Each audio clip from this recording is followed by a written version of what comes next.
धीरे धीरे डमरू बजैहा शिव गुरु हो।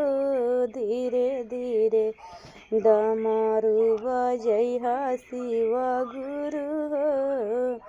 डमरू के आवाज सुनी नाग दौड़ल आवेला। डमरू के आवाज सुनी नाग दौड़ल आवेला।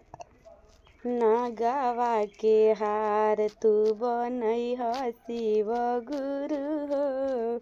नागवा के हार तू बनैहा शिव गुरु हो। धीरे धीरे डमरू बजैहा शिव गुरु हो। धीरे धीरे डमरू बजैहा शिव गुरु हो। डमरू के आवाज सुनी, डमरू के आवाज सुनी बिच्छू दौड़ल आवेला। डमरू के आवाज सुनी बिच्छू दौड़ल आवेला। बिच्छू के कंगन बनैहा शिव गुरु हो। बिच्छू के कंगन बनैहा शिव गुरु हो। धीरे धीरे डमरू बजैहा शिव गुरु हो। धीरे धीरे डमरू बजैहा शिव गुरु हो।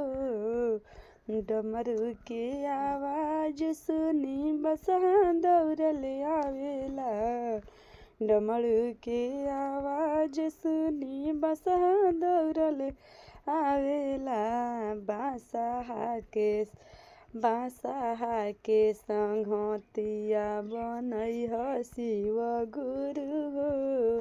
बांसहा के संघतिया बनैहा शिव गुरु हो। धीरे धीरे डमरू बजैहा शिव गुरु हो। धीरे धीरे डमरू बजैहा शिव गुरु हो। डमरू के आवाज सुनी सिकिया दौड़ल आवेली। डमरू के आवाज सुनी सिकिया दौड़ल आवेली।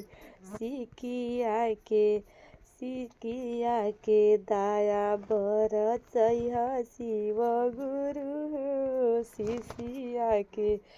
शिशिया पर दाया बरसैहा शिव गुरु हो।